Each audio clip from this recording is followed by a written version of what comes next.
اشتروا بآيات الله ثمنا قليلا فصدوا عن سبيله إنهم ساء ما كانوا يعملون لا يرقبون في مؤمن إلا ولا ذمة وأولئك هم المعتدون فإن تابوا وأقاموا الصلاة وآتوا الزكاة فإخوانكم في الدين وَنُفَصِّلُ الْآيَاتِ لِقَوْمٍ يَعْلَمُونَ۔ ان کفار و مشرکین نے اللہ تعالیٰ کی آیتوں کو بہت کم قیمت پر بیچ دیا اور اللہ کی راہ سے اٹک گئے۔ بہت برا ہے جو یہ کر رہے ہیں۔ یہ تو کسی مسلمان کے حق میں کسی رشتہ داری کا یا عہد کا مطلق لحاظ نہیں کرتے، یہ ہیں ہی حد سے گزرنے والے۔ اب بھی اگر یہ توبہ کر لیں اور نماز کے پابند ہو جائیں اور زکوٰۃ دیتے رہیں تو تمہارے دینی بھائی ہیں۔ ہم تو جاننے والوں کے لیے اپنی آیتیں کھول کھول کر بیان کر رہے ہیں۔ سامعین، اب ان آیتوں کی تفسیر سماعت کیجیے۔ مشرک اگر توبہ کر کے سچے مسلمان بن جائیں تو اے مسلمانوں وہ تمہارے دینی بھائی ہیں۔ مشرکوں کی مذمت کے ساتھ ہی مسلمانوں کو ترغیب جہاد دی جا رہی ہے کہ ان کافروں نے دنیائے خسیس کو آخرت نفیس کے بدلے پسند کر لیا ہے، خود راہ الہی سے رک کر مومنوں کو بھی ایمان سے روک رہے ہیں۔ ان کے اعمال بہت ہی بد ہیں، یہ تو مومنوں کو نقصان پہنچانے کی ہی در پہ ہیں، نہ انہیں رشتہ داری کا خیال نہ معاہدے کا پاس، یہ تو حد سے تجاوز کر گئے ہیں۔ ہاں اب بھی سچی توبہ اور نماز و زکوٰۃ کی پابندی انہیں تمہارا بنا سکتی ہے۔ چنانچہ بزار کی حدیث میں ہے کہ رسول اللہ نے فرمایا، جو دنیا کو اس حال میں چھوڑے کہ اللہ تعالیٰ کی عبادتیں خلوص کے ساتھ کر رہا ہو، اس کے ساتھ کسی کو شریک نہ بناتا ہو، نماز زکوٰۃ کا پابند ہو، تو اللہ تعالیٰ اس سے خوش ہو کر ملیں گے۔ یہی اللہ تعالیٰ کا وہ دین ہے جسے انبیاء علیہ السلام لاتے رہے اور اسی کی تبلیغ اللہ تعالیٰ کی طرف سے وہ کرتے رہے، اس سے پہلے کہ باتیں پھیل جائیں اور خواہشیں بڑھ جائیں۔ اس کی تصدیق کتاب اللہ میں موجود ہے کہ اگر وہ توبہ کر لیں، یعنی بتوں کو اور بت پرستی کو اور اسی طرح قبر پرستی وغیرہ کو چھوڑ دیں اور نمازی اور زکوٰۃ دینے والے بن جائیں تو تم ان کے راستے چھوڑ دو۔ اور آیت میں ہے کہ پھر یہ تو تمہارے دینی بھائی ہیں۔ یہ روایت مستدرک حاکم میں بھی ہے۔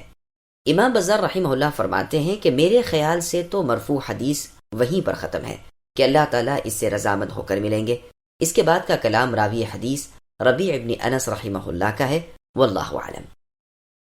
وَإِن نَكَثُوا أَيْمَانَهُم مِّن بَعْدِ عَهْدِهِمْ وَطَعَنُوا فِي دِينِكُمْ فَقَاتِلُوا أَئِمَّةَ الْكُفْرِ إِنَّهُمْ لَا أَيْمَانَ لَهُمْ لَعَلَّهُمْ يَنْتَهُونَ أَلَا تُقَاتِلُونَ قَوْمًا نَكَثُوا أَيْمَانَهُمْ وَهَمُّوا بِإِخْرَاجِ الرَّسُولِ وَهُمْ بَدَؤُوكُمْ أَوَّلَ مَرَّةٍ أَتَخْشَوْنَهُمْ فالله أحق أن تخشوه إن كنتم مؤمنين قاتلوهم يعذبهم الله بأيديكم ويخزهم وينصركم عليهم ويشفي صدور قوم مؤمنين ويذهب غيظ قلوبهم ويتوب الله على من يشاء والله عليم حكيم۔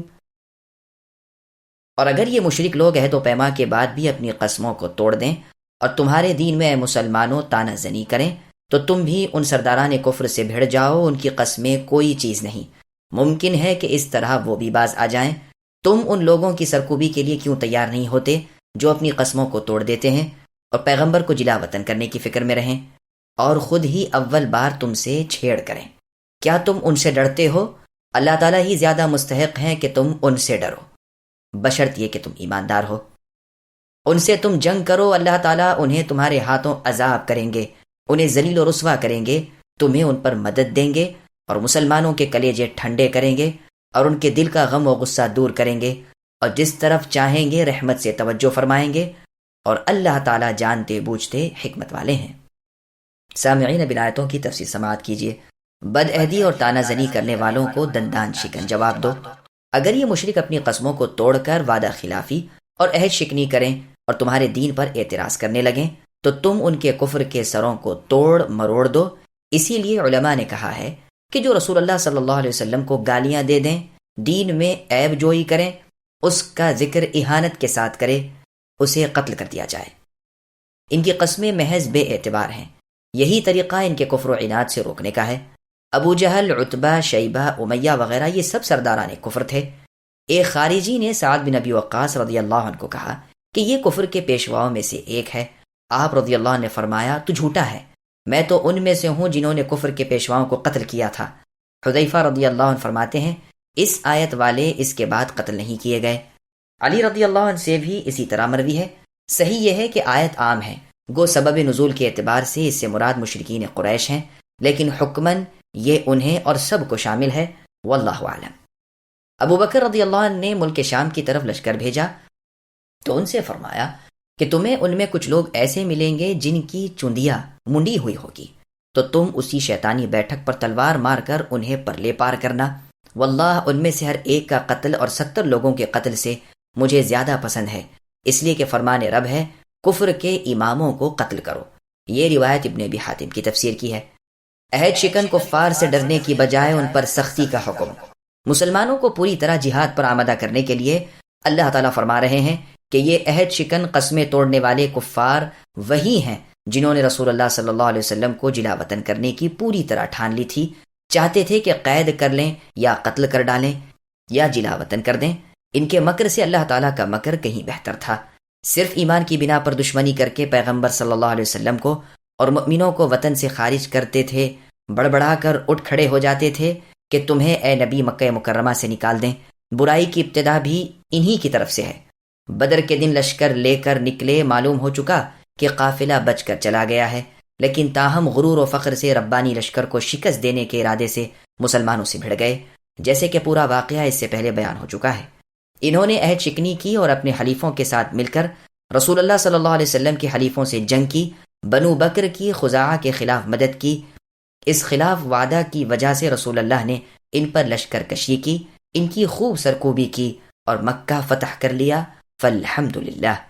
پھر اللہ فرماتے ہیں کہ تم اے مسلمانوں ان نجس پلید مشرکوں سے خوف کھاتے ہو۔ اگر تم مومن ہو تو تمہارے دل میں بجز اللہ تعالیٰ کے کسی کا خوف نہ ہونا چاہیے، وہی اللہ اس لائق ہیں کہ ان سے ایماندار ڈرتے ہیں۔ اور آیت میں ہے اے مسلمانوں ان سے نہ ڈرو، یعنی مشرکین و کفار سے، صرف مجھ سے یعنی اللہ ہی سے ڈرتے رہو۔ میرا غلبہ، میری سلطنت، میری سزا، میری قدرت، میری ملکیت بے شک اس قابل ہے کہ ہر وقت ہر دل میری ہیبت سے لرزتا رہے۔ تمام کام میرے ہاتھ میں ہیں، جو چاہوں کر سکتا ہوں اور کر گزرتا ہوں، میری منشا کے بغیر کچھ بھی نہیں ہو سکتا۔ مسلمانوں پر جہاد کی فرضیت کا راز بیان ہو رہا ہے کہ اللہ تعالیٰ قادر تھے جو عذاب چاہتے ان کفار و مشرکین پر بھیج دیتے، لیکن اللہ کی منشا یہ ہے کہ تمہارے ہاتھوں اے مسلمانوں ان کفار و مشرکین کو سزا دیں، ان کی بربادی تم آپ کرو، تمہارے دل کی خوب بھڑاس نکل جائے اور تمہیں راحت و آرام، شادمانی و کامرانی حاصل ہو۔ یہ بات کچھ انہی کے ساتھ مخصوص نہ تھی بلکہ تمام مؤمنوں کے لیے بھی ہے، خصوصاً خزاعہ کا قبیلہ جن پر خلاف عہد قریش اپنے حلیفوں میں مل کر چڑھ دوڑے۔ ان کے دل اسی وقت ٹھنڈے ہوں گے، ان کے غبار اسی وقت دھلیں گے جب مسلمانوں کے ہاتھوں کافر نیچے ہوں۔ اللہ تعالیٰ اپنے بندوں میں سے جس کی چاہے توبہ قبول فرما لیں، وہ اپنے بندوں کی تمام مصلحتوں سے خوب آگاہ ہیں، اپنے تمام کاموں میں، اپنے شرعی احکام میں، اپنے تمام حکموں میں حکمت والے ہیں، جو چاہتے ہیں کرتے ہیں، جو ارادہ کرتے ہیں حکم دیتے ہیں۔ وہ عادل و حاکم ہیں، ظلم سے پاک ہیں، ایک ذرے برابر بھلائی برائی ضائع نہیں کرتے بلکہ اس کا بدلہ دنیا اور آخرت میں دیتے ہیں۔ فللہ الحمد اولا و آخرہ، پس اللہ ہی کے لیے تعریف ہے کہ وہ ہر قسم کی تعریف کے لائق ہیں، اول بھی اور آخر بھی۔ أم حسبتم أن تتركوا ولما يعلم الله الذين جاهدوا منكم ولم يتخذوا من دون الله ولا رسوله والمؤمنين وليجة والله خبير بما تعملون ما كان للمشركين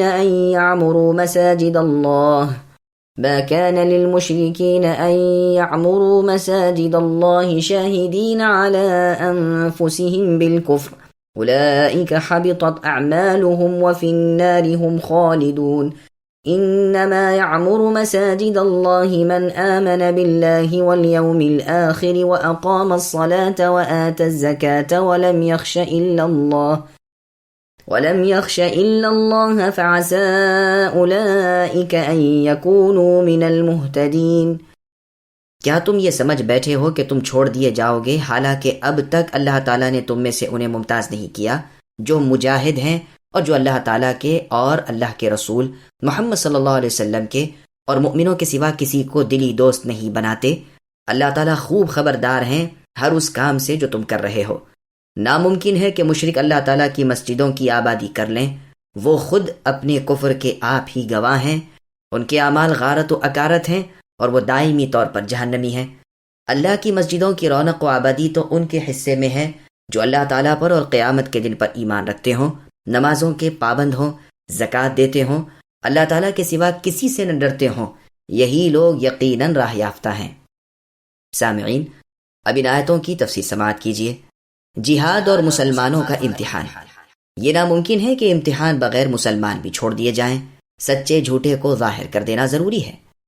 ولیجہ کے معنی بھیدی اور دخل دینے والے کے ہیں، پس سچے وہ ہیں جو جہاد میں آگے بڑھ کر حصہ لیں اور ظاہر باطن میں اللہ تعالیٰ اور رسول صلی اللہ علیہ وسلم کی خیر خواہی اور حمایت کریں۔ ایک قسم کا بیان دوسری قسم کو ظاہر کر دیتا تھا، اس لیے دوسری قسم کے لوگوں کا بیان چھوڑ دیا۔ ایسی عبارتیں شاعروں کے شعر میں بھی عرب کے ہاں ملتی ہیں۔ اور جگہ قرآن کریم میں ہے، اللہ فرماتے ہیں کہ کیا لوگوں نے یہ گمان کر رکھا ہے کہ وہ صرف اس کہنے سے چھوڑ دیے جائیں گے کہ ہم ایمان لائے اور ان کی آزمائش ہوگی ہی نہیں، حالانکہ اگلے مؤمنوں کی بھی ہم نے آزمائش کی۔ یاد رکھو اللہ تعالیٰ سچے اور جھوٹوں کو ضرور الگ الگ کر دیں گے۔ اور سورہ آل عمران کی آیت نمبر 142 میں اسی مضمون کو ام حسبتم ان تدخلوا الجنہ کے لفظوں سے بیان فرمایا ہے، اور سورہ آل عمران کی آیت نمبر 179 میں ہے ما کان اللہ لیذر المؤمنین، یعنی اللہ تعالیٰ ایسے تو نہیں کہ تم مؤمنوں کو تمہاری حالت پر ہی چھوڑ دیں اور امتحان کر کے یہ نہ معلوم کر لیں کہ خبیث کون ہے اور طیب کون ہے۔ پس جہاد کے مشروع کرنے میں ایک حکمت یہ بھی ہے کہ کھرے کھوٹے کی تمیز ہو جاتی ہے۔ گو اللہ تعالیٰ ہر چیز سے واقف ہیں، جو ہوگا وہ بھی اللہ کو معلوم ہے، اور جو نہیں ہوا وہ جب ہوگا تب کس طرح ہوگا یہ بھی وہ جانتے ہیں۔ چیز کے ہونے سے پہلے ہی اللہ کو اس کا علم حاصل ہے اور ہر چیز کی حالت سے وہ واقف ہیں، لیکن وہ چاہتے ہیں کہ دنیا پر بھی کھرا کھوٹا، سچا جھوٹا، مجاہد و منافق ظاہر کر دیں۔ اللہ کے سوا کوئی معبود برحق نہیں، نہ اللہ کے سوا کوئی پروردگار ہے، نہ اللہ کے فیصلے کو کوئی بدل سکتا ہے، نہ اللہ کے ارادے سے اللہ کو کوئی ٹال سکتا ہے، نہ اللہ تعالیٰ کے چاہے کو کوئی روک سکتا ہے۔ مسجدیں اہل ایمان ہی آباد کرتے ہیں، یعنی اللہ تعالیٰ کے ساتھ شرک کرنے والے مشرکوں کو اللہ تعالیٰ کی مسجدوں کی آبادی کرنے والے بنانا لائق ہی نہیں۔ یہ مشرک ہیں، اللہ تعالیٰ کے گھر سے انہیں کیا تعلق؟ مساجد کو مسجدہ بھی پڑھا ہے، پس مراد مسجد حرام ہے، یعنی خانہ کعبہ، جو روئے زمین کی مسجدوں سے اشرف ہے، جو اول دن سے صرف اللہ تعالیٰ کی عبادت کے لیے بنائی گئی ہے، جس کی بنیادیں خلیل اللہ ابراہیم علیہ السلام اور آپ کے فرزند اسماعیل علیہ السلام نے رکھی تھی۔ اور یہ لوگ مشرک ہیں حال و قال دونوں اعتبار سے، یعنی مشرکین مکہ اور جہاں بھر کے کفار و مشرکین۔ تم نصرانی سے پوچھو وہ صاف کہے گا میں نصرانی ہوں، یہود سے پوچھو وہ اپنی یہودیت کا اقرار کریں گے، صابئ سے پوچھو وہ بھی اپنا صابئ ہونا اپنی زبان سے کہے گا، مشرک بھی اپنے مشرک ہونے کے اقراری ہیں۔ ان کے اس شرک کی وجہ سے ان کے اعمال اکارت ہو چکے ہیں اور وہ ہمیشہ کے لیے جہنمی ہیں۔ یہ تو مسجد حرام سے اوروں کو روکتے ہی ہیں۔ اے نبی، یہ مشرک گو اپنی زبانوں سے کتنا ہی کہہ لیں کہ یہ اللہ کے اولیاء ہیں، دراصل اللہ تعالیٰ کے اولیاء نہیں ہیں۔ اولیاء اللہ تو وہ ہیں جو متقی ہوں، لیکن اکثر لوگ علم سے کورے اور خالی ہوتے ہیں۔ ہاں، مسجدوں کی آبادی مؤمنوں کے ہاتھوں ہوتی ہے، بس جس کے ہاتھ سے مسجدوں کی آبادی ہو اس کے ایمان کا قرآن گواہ ہے۔ اصحاب رسول صلی اللہ علیہ وسلم کا بیان ہے کہ مسجدیں اس زمین پر اللہ تعالیٰ کا گھر ہیں، جو یہاں آئے اللہ تعالیٰ پر حق ہے کہ اس کی عزت کرے۔ ابن عباس رضی اللہ عنہما فرماتے ہیں جو نماز کی اذان سن کر پھر بھی مسجد میں آ کر باجماعت نماز نہ پڑھے اس کی نماز نہیں ہوتی، وہ اللہ تعالیٰ اور رسول صلی اللہ علیہ وسلم کا نافرمان شخص ہے۔ اللہ تعالیٰ کا فرمان ہے کہ مسجدوں کی آبادی کرنے والے اللہ تعالیٰ کے اور قیامت کے ماننے والے ہی ہوتے ہیں۔ پھر آگے اللہ نے فرمایا یہ نمازی ہوتے ہیں، بدنی عبادت نماز کے پابند ہوتے ہیں اور مالی عبادت زکوٰۃ کے بھی ادا کرنے والے ہوتے ہیں۔ ان کی بھلائی اپنے لیے بھی ہوتی ہے اور پھر عام مخلوق کے لیے بھی ہوتی ہے۔ ان کے دل اللہ تعالیٰ کے سوا اور کسی سے ڈرتے نہیں، یہی راہ یافتہ لوگ ہیں۔ موحد ایماندار قرآن و حدیث کے ماتحت 5 نمازوں کے پابند، صرف اللہ تعالیٰ کا خوف کھانے والے، اللہ کے سوا دوسرے کی بندگی نہ کرنے والے ہی راہ یافتہ اور کامیاب اور اپنے مقصد کو پا جانے والے ہیں۔ یہ یاد رہے کہ بقول ابن عباس رضی اللہ عنہما، قرآن کریم میں جہاں بھی لفظ عسا ہے وہاں یقین کے معنی میں ہے، امید کے معنی میں نہیں۔ مثلا اللہ نے فرمایا عسى ان يبعثك ربك مقاما محمودا، تو مقام محمود میں پہنچانا یعنی رسول صلی اللہ علیہ وسلم کا شافع محشر بننا یقینی چیز ہے جس میں کوئی شک و شبہ نہیں۔ محمد ابن اسحاق رحمہ اللہ فرماتے ہیں عسا اللہ تعالیٰ کے کلام میں حق و یقین کے لیے آتا ہے۔